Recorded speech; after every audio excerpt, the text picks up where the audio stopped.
नमस्कार। DD news के इस विशेष बुलेटिन में आप सभी का स्वागत है। मैं हूं आपके साथ भावना नैयर और मेरे साथ है मेरी सहयोगी मनीषा, जो आप तक सांकेतिक भाषा में खबरें प्रस्तुत करेंगी। शुरुआत करते हैं सुबह की सुर्खियों के साथ। प्रधानमंत्री नरेंद्र मोदी के बिहार दौरे का दूसरा दिन। काराकाट में सड़क, रेल और बिजली से जुड़े 48,000 करोड़ रुपए से अधिक के प्रोजेक्ट की करेंगे शुरुआत।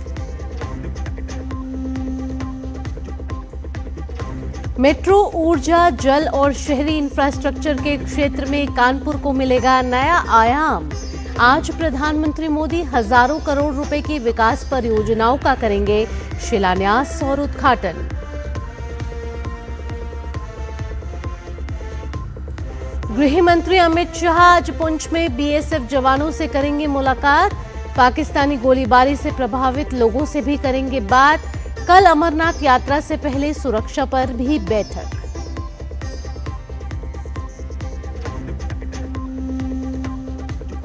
लातविया, दक्षिण अफ्रीका, सऊदी अरब समेत तमाम देशों में पाकिस्तान के खिलाफ पोल खोल अभियान जारी।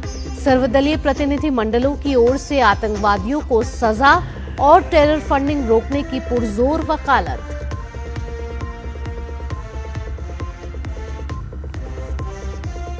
और ट्रंप के टैरिफ प्लान को फिलहाल अपील कोर्ट से मिली राहत। निचली अदालत के फैसले को रोका। प्रशासन को 9 जून तक जवाब देने का आदेश।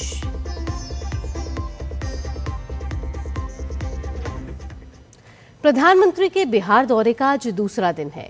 आज प्रधानमंत्री काराकाट में 48,520 करोड़ रुपए से अधिक की लागत वाली कई विकास परियोजनाओं का उद्घाटन, शिलान्यास और लोकार्पण करेंगे।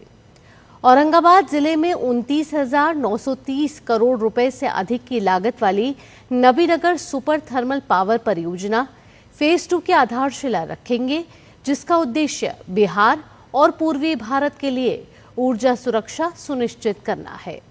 इससे औद्योगिक विकास को बढ़ावा मिलेगा, रोजगार के अवसर पैदा होंगे और क्षेत्र में सस्ती बिजली उपलब्ध होगी। रोड कनेक्टिविटी को बढ़ावा देने के लिए प्रधानमंत्री NH 119A के पटना आरा सासाराम खंड को 4 लेन का बनाने, वाराणसी, रांची, कोलकाता राजमार्ग और रामनगर कच्ची दरगाह खंड को 6 लेन का बनाने और बक्सर और भरौली के बीच एक नए गंगा पुल के निर्माण सहित विभिन्न सड़क परियोजनाओं की आधारशिला रखेंगे। गोपालगंज टाउन में एलिवेटेड हाईवे के 4 लेन के निर्माण और ग्रेड सुधार का भी उद्घाटन करेंगे।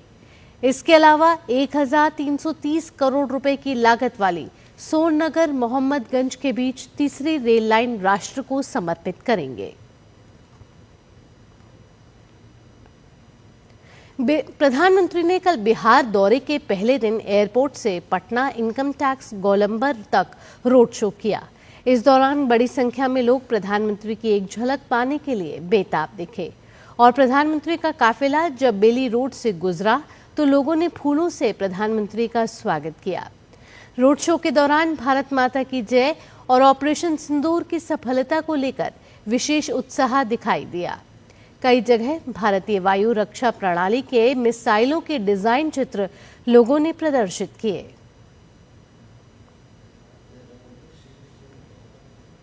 प्रधानमंत्री नरेंद्र मोदी आज उत्तर प्रदेश में कानपुर के दौरे पर रहेंगे।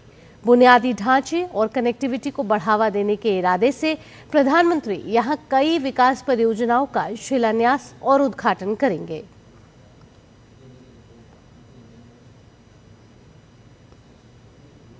ऑपरेशन सिंदूर के बाद गृह मंत्री अमित शाह पहली बार जम्मू कश्मीर के दौरे पर हैं। कल उन्होंने राजभवन में उच्च स्तरीय बैठक की अध्यक्षता की, जिसमें अमरनाथ यात्रा से पहले सुरक्षा स्थिति का जायजा लिया गया।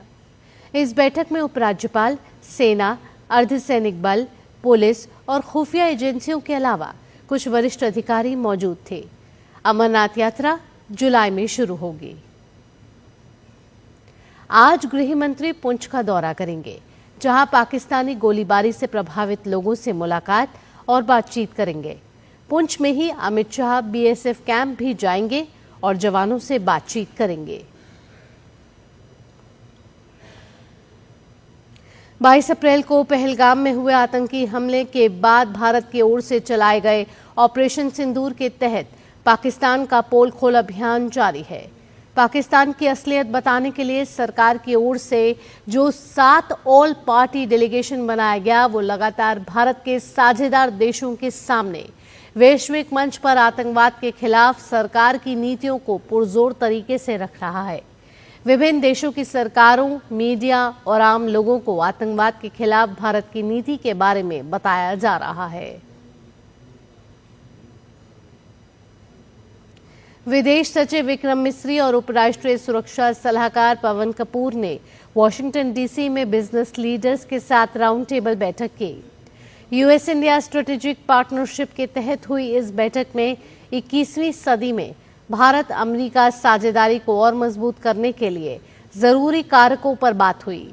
इस दौरान रक्षा और रणनीतिक क्षेत्रों में महत्वपूर्ण और उभरती प्रौद्योगिकियों को आगे बढ़ाने के लिए दोनों सरकारों के बीच सहयोग यानी G2G, शैक्षणिक भागीदारी और उद्योग सहयोग के महत्व पर जोर दिया गया। विदेश सचिव विक्रम मिस्री और डिप्टी NSA पवन कपूर ने अमेरिका के प्रमुख थिंक टैंक एक्सपर्ट्स के साथ भी बातचीत की। इस दौरान रक्षा, तकनीक और व्यापार के क्षेत्र में भारत अमेरिका सहयोग पर चर्चा हुई।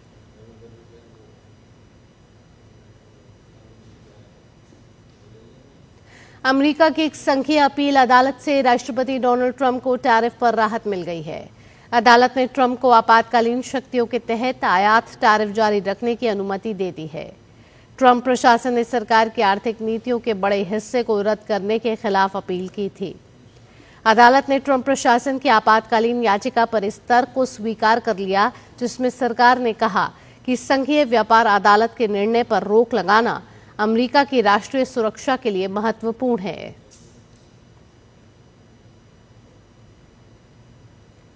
खेल की खबरों में रॉयल चैलेंजर्स बेंगलुरु ने पंजाब किंग्स को क्वालिफायर 1 मुकाबले में 8 विकेट से हराकर IPL 2025 के फाइनल में अपनी जगह पक्की कर ली है। मुल्लापुर में यादवेंद्र सिंह स्टेडियम में खेले गए मैच में RCB ने टॉस जीतकर गेंदबाजी का फैसला किया और पंजाब किंग्स की टीम को 14 ओवर और 1 गेंद में महज 101 रनों पर ही ऑल आउट कर दिया।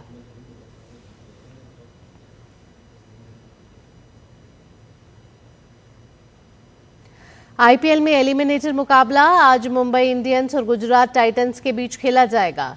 ये मैच मुल्लापुर के महाराजा यादवेंद्र सिंह इंटरनेशनल स्टेडियम में शाम 7:30 बजे से शुरू होगा। आज जो टीम हारेगी उसका इस सीजन का सफर यहीं खत्म हो जाएगा और जीतने वाली टीम क्वालिफायर 2 में खेलेगी। भारत का एशियाई एथलेटिक्स चैंपियनशिप में स्वर्णिम सफर जारी है। एशियाई एथलेटिक्स चैंपियनशिप 2025 में भारतीय दल के पदकों की संख्या में गुरुवार को भी इजाफा देखा गया। भारत ने रिपब्लिक ऑफ कोरिया के गुमी में महाद्वीपीय मीट के तीसरे दिन कुल 6 पदक हासिल किए, जिसमें 3 स्वर्ण, 2 रजत और 1 कांस्य शामिल रहे।